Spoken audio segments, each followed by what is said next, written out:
अस्सलामुअलैकुम, welcome to Punjab educators. Dear students, आज की इस वीडियो में हम कंप्यूटर साइंस क्लास 10th के पेज नंबर 72 चैप्टर नंबर 2 की एक्सरसाइज में से स्पेसिफिक क्वेश्चंस को सॉल्व करेंगे, जिसके अंदर बेसिकली अगर हम ऊपर वाले क्वेश्चंस की बात करें पहले वाले, तो इन सब में सिंपली छोटी छोटी डेफिनेशंस हैं। या इससे ऊपर वाले क्वेश्चंस की अगर बात करें तो इनमें सिंपल MCQs हैं। तो क्योंकि ये तो बहुत ज़्यादा डिफ़िकल्ट नहीं है, इसलिए हम सिंपली डायरेक्ट क्वेश्चन नंबर 4 को सॉल्व करने जा रहे हैं। इस क्वेश्चन में हमने क्या करना है, अपने कोड सेगमेंट्स में से डिफरेंट किस्म के एरर्स को फाइंड आउट करना है और हमने ये अज्यूम कर लेना है कि इसके अंदर यूज़ होने वाले वेरिएबल्स जो हैं वो ऑलरेडी डिक्लेयर किए गए हुए हैं। अब हम बात करते हैं सबसे पहले ऑप्शन की या सबसे पहले क्वेश्चन की। तो यहाँ पे अगर आप देखें तो इस क्वेश्चन की कंडीशन ये है कि if x greater than equal to हो 10 के। एरर इस जगह पे मौजूद है x greater than equal to के ऊपर, क्योंकि ये मैथ्स नहीं है, ये है कंप्यूटर के अंदर इक्वल टू के लिए ये साइन इस्तेमाल नहीं होता, बल्कि कंप्यूटर के अंदर इक्वल टू के लिए मसावी की अलामत को इस्तेमाल किया जाता है। तो यही हमारा एरर हो जाएगा। क्वेश्चन नंबर बी की बात करें तो यहाँ पे देखें, simple if a less than b and b less than c। अब आप देखें कि इसके अंदर एरर कहाँ पे मौजूद है। a लेस देन b ये भी ठीक है and b less than c ये भी ठीक है। एरर हमारा इस जगह पे अवेलेबल है, ये सेमीकोलन। हमने प्रीवियस लेक्चर के अंदर ये ऑलरेडी पढ़ रखा है कि कंडीशन के बाद सेमीकोलन इस्तेमाल नहीं होता, तो ये हमारा एरर है सेमीकोलन। क्वेश्चन नंबर सी, इसकी अगर हम बात करें, इसके अंदर भी इफ़ कंडीशन के अंदर ही एरर मौजूद है। a less than 7 less than b, ये तो हमारा सिंपल a 7 से छोटा है। उसके बाद इस जगह के ऊपर, इस जगह पे यहाँ पे ना तो एंड के साइन को यूज़ किया गया है और ना ही या के साइन को यूज़ किया गया है। हम एट द सेम टाइम एक ही वैल्यू को 2 के साथ इस तरह से कंपेयर नहीं कर सकते। यहाँ पे हमें या तो एंड का साइन इस्तेमाल करना चाहिए था या हमें या के साइन को यूज़ करना चाहिए था। क्वेश्चन नंबर डी, अगर क्वेश्चन नंबर डी की बात करें तो इसके अंदर भी कंडीशन के अंदर ही एरर मौजूद है। कंडीशन देखें, a is equal to b and या x is equal to y, यानी x जो है वो y के इक्वल हो, a इक्वल टू हो b के। लेकिन ये वाला एरिया देखें, स्पेसिफिक एरिया देखें, एंड और या, उसने दोनों ऑपरेटर्स को यूज़ कर दिया और दोनों ऑपरेटर्स को भी प्रॉपर यूज़ यहाँ पे नहीं किया। एंड अगर यूज़ करते हैं तो उसको 2 दफ़ा लिखा जाता है, और इसी तरह से अगर हम या के साइन को और के साइन को यूज़ करें तो उसको भी हम 2 दफ़ा इस्तेमाल करते हैं अपनी कंडीशंस के अंदर। अगर हम ई वाले क्वेश्चन की बात करें तो यहाँ पे सिंपल आपको देखना पड़ेगा, पहली ही कंडीशन के अंदर आपको यहाँ पे एरर मिल जाएगा। कंडीशन बिल्कुल एक्यूरेट है। यहाँ पे आ जाए, प्रिंट एफ, ये ब्रैकेट उसने ओपन की है, उसके बाद ये इन्वर्टेड कोमा स्टार्ट तो किए हैं, ये इन्वर्टेड कोमा लगाए तो हैं, लेकिन ये इन्वर्टेड कोमास कहीं पे जाके एंड नहीं हुए। जैसे इसको चाहिए था कि इस जगह पे इन्वर्टेड कॉमास को यूज़ कर लिया जाता, लेकिन यहाँ पे किसी किस्म के इन्वर्टेड कॉमास को यूज़ नहीं किया गया। और दूसरी बात, ये ब्रैकेट यहाँ से ओपन की गई, इस जगह पे क्लोज़ की गई, तो ये जो सम के साथ ब्रैकेट लगाई है ये ओपन कहाँ हुई, तो ये भी हमारा एक एरर इस जगह पर मौजूद है। इसके अलावा इस वाले प्रिंट एफ के अंदर भी हमारा एक एरर मौजूद है, कंसीडर्ड %d। यहाँ पे ऑप्शन आना चाहिए था कॉमा का, लेकिन यहाँ पे प्लस का यूज़ करके कैनकेटिनेट किया गया है। हालांकि इस तरह से नहीं होता, इसकी जगह पे हम कॉमा को यूज़ करते हैं। तो ये थे हमारे क्वेश्चन नंबर 4 के अंदर दिए गए तमाम क्वेश्चंस, जिनमें से हमने अपने अपने एरर्स को फाइंड आउट करना था।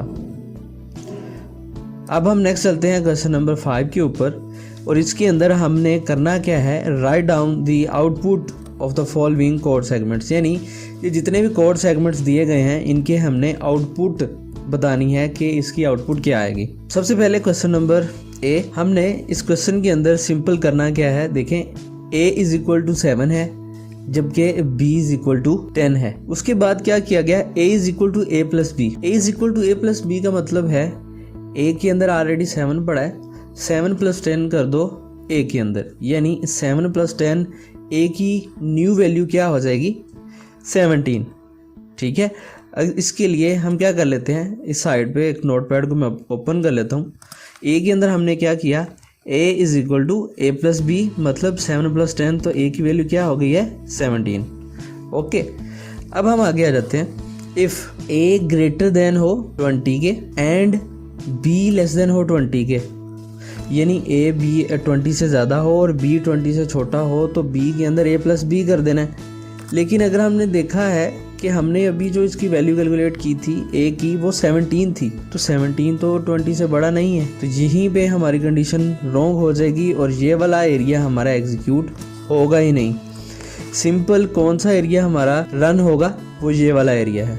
Print F a is equal to %d, b is equal to %d, a, b। यहाँ पे देखें सिंपल होगा क्या, a की वैल्यू क्योंकि हमारी है 17, तो इस जगह पे हमारी वैल्यू 17 डिस्प्ले कर दी जाएगी, और b की वैल्यू जो कि 10 थी ऑलरेडी, b के साथ तो अभी तक कोई चेंजिंग नहीं हुई, तो b की वैल्यू क्या आ जाएगी 10। तो इसकी आउटपुट ये हो जाएगी a is equal to 17 and b is equal to 10।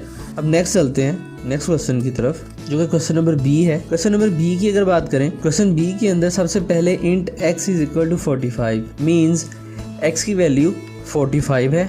Okay, अगर x के अंदर प्लस किया जाए किसको, 20 × 7 को, 20 × 7 किसके इक्वल होता है 140 के, 140 + 45, x की वैल्यू क्या है 45, 45 + 140 ये हो जाएगा 185। तो 185 इज इक्वल टू 455, नो ये 455 के इक्वल ही नहीं है, तो ये वाला हमारा एग्जीक्यूट होगा ही नहीं। यहाँ जो हमारी आउटपुट होगी वो ये होगी होप फॉर द बेस्ट। अगर हम क्वेश्चन सी पे आ जाएं, तो इसके अंदर हमने दो कैरेक्टर्स को डिक्लेयर किया है, C1 इसके अंदर y है, जबकि C2 के अंदर n है। इसी तरह से फिर हमने न्यूमेरिक यानी डिजिट्स दो वेरिएबल लिए हैं, n1 और n2। n1 में 5 है, जबकि n2 के अंदर 9 हमने रख दिया। n1 को हमने इज इक्वल टू कर दिया है n1 + 1। अब देखिए n1 के अंदर क्या पड़ा हुआ है 5 + 1 का मतलब हो गया 6, यानी n1 के अंदर अब हमारा 6 पड़ा है। C1 को हमने बराबर कर दिया C2 के, C2 में n है, ठीक है। अब हमने क्या किया, C1 के अंदर भी C2 को रखा दिया, C2 के अंदर तो n पड़ा है, तो इसका मतलब ये हुआ कि n जो है वो अब C1 के अंदर भी आ चुका है, यानी C1 और C2 एक दूसरे के इक्वल हो चुके हैं। अब हम कंडीशन चेक करते हैं, अगर n1 n2 के बराबर है, n1 के अंदर तो हमने अभी 6 रखा है, n1 n2 के इक्वल ही नहीं है, आगे लगा हुआ है एंड, इसका मतलब हमें नेक्स्ट कंडीशन को चेक करने की जरूरत ही नहीं है, तो ये कंडीशन हमारी क्या हो गई है, फॉल्स हो गई है ऑटोमेटिकली। नेक्स्ट हम आ जाते हैं एल्स के ऊपर। अगर n1 n2 से छोटा है, n1 के अंदर हमने रखा था 6, जबकि n2 के अंदर हमारा क्या पड़ा हुआ है, n2 के अंदर हमारा 9 है, तो n1 हमारा n2 से छोटा है और C1 C2 के इक्वल हो। हाँ जी, हमने C1 के अंदर C2 की वैल्यू को भी स्टोर कर दिया था, तो ये दोनों एक दूसरे के इक्वल हो गए थे। तो इसका मतलब ये हुआ कि हमारी ये वाली कंडीशन प्रॉपर काम करेगी और ये हमारी कंडीशन एग्जीक्यूट हो जाएगी।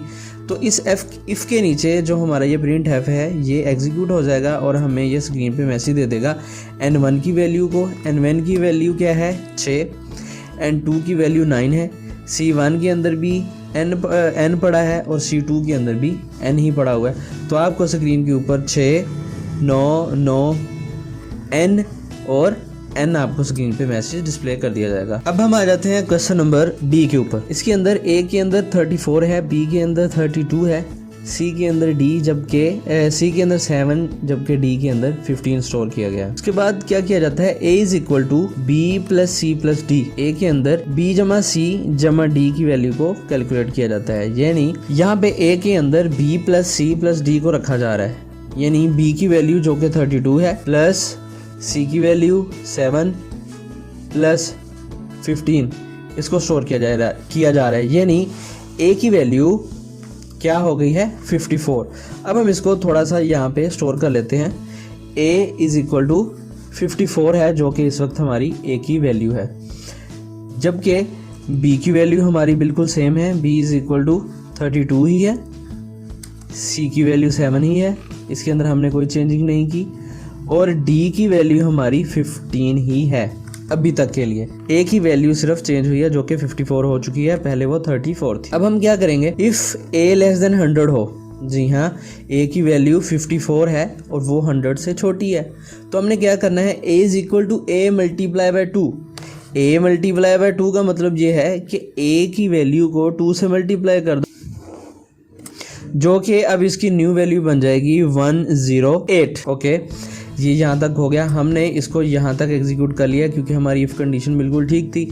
इसके बाद ये वाली कंडीशन भी एग्जीक्यूट होगी कि b is equal to b multiply by c और c is equal to c plus d. अब हमें ये भी करना पड़ेगा, b is equal to b multiply by c multiply by c की वैल्यू। c की वैल्यू हमारी क्या है ऑलरेडी, वो तो 7 है। 7 के साथ इसको मल्टीप्लाई कर देंगे तो हम इसको यहाँ पे कैलकुलेट कर लेते हैं। 32 मल्टीप्लाई बाई 7, तो इसकी न्यू वैल्यू आ जाएगी 224। Next c is equal to c plus d. c की वैल्यू तो 7 है, इसके अंदर हमने d को भी प्लस करना है। d की वैल्यू तो 15 है, 22। ओके, अभी तक हमारा a भी चेंज हो चुका, b भी चेंज हो गया, c भी चेंज हो गया, लेकिन d अब भी हमारा सेम टू सेम वैसे ही है। ओके, नेक्स्ट आ जाते हैं, हम इसको साथ साथ देखते हैं।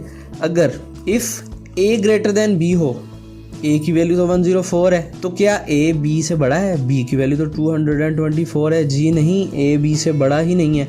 आगे है एंड, नेक्स्ट कंडीशन को हमें चेक करने की ज़रूरत ही नहीं है। ओके, अब हम नेक्स्ट आ जाते हैं। मींस ये वाला सारा एरिया हमारा एग्जीक्यूट होना ही नहीं है, तो हम इसको छोड़ देते हैं। हम ऑटोमेटिकली आ जाएंगे इस हमारे एल्स के ऊपर।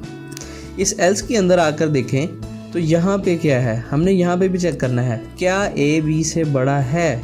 108 b से बड़ा है? नो, ये तो b से बड़ा ही नहीं है, तो ये तो हमारी कंडीशन गलत हो गई। एंड c d से बड़ा हो, c d से बड़ा तो है, लेकिन यहाँ पे अगर आप देखें तो एंड का साइन लगा हुआ है, तो इट मीन्स ये वाली कंडीशन तो हमारी गलत हो गई। लेकिन दरम्यान में हमने आगे वाला एरिया भी तो देखना है। आगे लगा हुआ है या क्या हो जाए, b greater than d plus c हो। d और c को अगर हम जमा कर दें, d और c को, d है 15 और c है हमारा 22 और 15 को अगर हम जमा कर दें, इसके बाद भी हमारा b जो है वो बड़ा रहे, तो हम क्या करेंगे, अपने इस एरिया को हम क्या कर देंगे, कैलकुलेट करेंगे। तो जी हाँ, बिल्कुल सही बात है। 22 और 15 को अगर हम ऐड कर लें तो हमारी वैल्यू क्या बनती है, 22 प्लस 15, तो ये तो हमारा 37 बनता है। तो 37 जो है वो 224 जो है वो ऑलरेडी 37 से बड़ा है। तो ऐसे केस में हमारा ये वाला केस जो है वो एग्जीक्यूट हो जाएगा। यानी d की वैल्यू अब क्या हो जाएगी, d की वैल्यू हो जाएगी c मल्टीप्लाई बाय c के साथ। d is equal to c by c। c की वैल्यू क्या है, 22, यानी 22 को 22 के साथ ही मल्टीप्लाई करना है। हम यहाँ पे कैलकुलेट कर लेते हैं इसको, 22 मल्टीप्लाई बाय 22 और इसका आंसर आ जाएगा 484। ओके, जबकि a की वैल्यू क्या हो जाएगी, b मल्टीप्लाई बाय b के साथ। मतलब इसकी जो ऑलरेडी वैल्यू थी ये हो जाएगी ख़त्म, ये सारी वैल्यू इसकी ख़त्म हो जाएगी। अब हमें न्यू वैल्यू कैलकुलेट करनी होगी, वो ये होगी b मल्टीप्लाई b। b की वैल्यू है 224, 224 मल्टीप्लाई 224। हमें अब इसको कैलकुलेट करना है। हम इसको अभी करते हैं यहाँ पे, 224 मल्टीप्लाई 224, तो ये हमारा आंसर आएगा 50176। तो एट द एंड हमने अपना प्रिंट एफ को एग्जीक्यूट करना है। प्रिंट एफ की मदद से हमने बताना है कि a is equal to this, b is equal to this, c and d, इनकी वैल्यूज़ को डिस्प्ले कराना है। तो a की वैल्यू ये आएगी, b की वैल्यू 224, c की वैल्यू 22 और d की वैल्यू 484। ये हमारी फाइनल आउटपुट होगी। हमारा इसका लास्ट वाला क्वेश्चन है जो कि इसका ई पार्ट है। ई पार्ट के अंदर हमने सिंपल कैलकुलेट करना है कि क्या है, इंट के अंदर x इज इक्वल टू 5 है, y के अंदर 7 है, z के अंदर 9 वैल्यू है।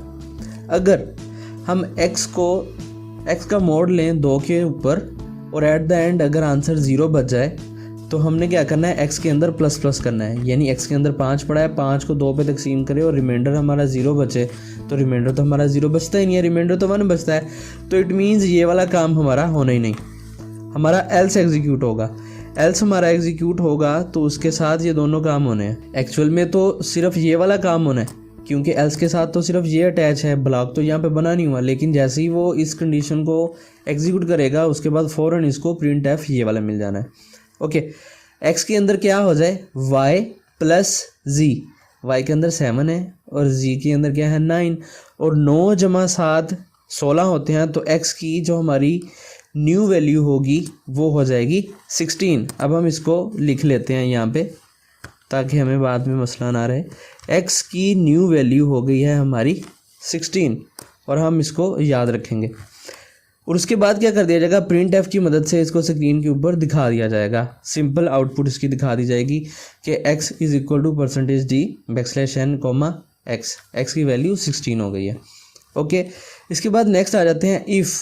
अगर हम x का मोड लें 2 पे और उसका एट द एंड आंसर आ जाए 1, तो 16 को अगर 2 पे तकसीम करें तो रिमाइंडर क्या 1 आता है? जी नहीं, इसका रिमाइंडर तो 0 आता है। आगे है एंड, और यहाँ पर भी एंड को ही यूज़ किया गया है। इसका मतलब है कि ये हमारी सारी कंडीशन ही फॉल्स हो गई है इस एरिया में। यहाँ पे देखें, हम क्या करेंगे, इफ़ अगर x की वैल्यू y से बड़ी है, y की वैल्यू वो तो चेंज ही नहीं हुई, y तो 7 था, जबकि z हमारा वो तो 9 था। क्या x की वैल्यू y से बड़ी है? x 16 है, y 7 है। जी हाँ, x की वैल्यू 7 से बड़ी है, 16 7 से बड़ा है। यहाँ x z से छोटा है, x z से छोटा नहीं, लेकिन हमारी ये वाली कंडीशन तो ट्रू हो गई है, दरमियान में या है और है, तो इस इट मीन्स हमारी ये वाली कंडीशन तो ट्रू हो गई है। नेक्स्ट आ जाते हैं, इसके अंदर आ जाएगा आपका कंट्रोल, और यहाँ पे चेक करेगा क्या x y से बड़ा है। जी हाँ, x y से बड़ा है, 16 7 से बड़ा है, तो y के अंदर 1 इजाफा कर दो, तो y के अंदर 1 ऐड हो जाएगा, मतलब y की अब नई वैल्यू हो जाएगी 8। ठीक है, एल्स में तो वो जाएगा नहीं, else if x less than z, x तो z से छोटा नहीं है, x तो 16 है और z की वैल्यू तो 9 है, तो ऐसे केस में ये वाला काम तो हमारा होना ही नहीं है। तो इट मीन्स यहाँ पे आपका ये वाला काम भी एग्जीक्यूट हुआ है और ये वाला एल्स आपका चला ही नहीं। तो एट द एंड आपको जो स्क्रीन के ऊपर आउटपुट नज़र आएगी इस प्रिंट एफ की मदद से, वो होगी x 16, y की वैल्यू होगी 8, जबकि z की वैल्यू होगी 9। तो डियर स्टूडेंट्स, नेक्स्ट लेक्चर के अंदर हम इससे नीचे वाले प्रोग्राम्स को करेंगे, जो कि क्वेश्चन नंबर हमारा इसकी प्रोग्रामिंग एक्सरसाइजेज हैं, जिसके अंदर एक्सरसाइज 1 2 3 4 5 6 एंड एक्सरसाइज नंबर 7, इन सब को हम डिटेल के साथ थ्रू प्रोग्रामिंग इनको कोड ब्लॉक्स के ऊपर एग्जीक्यूट करके रन करके चला के देखेंगे, और उसकी नेक्स्ट वीडियो मैं बना दूंगा बहुत जल्दी। तो तब तक के लिए हमारे चैनल को सब्सक्राइब कर लें। अपना ख्याल रखिएगा। अल्लाह हाफिज़।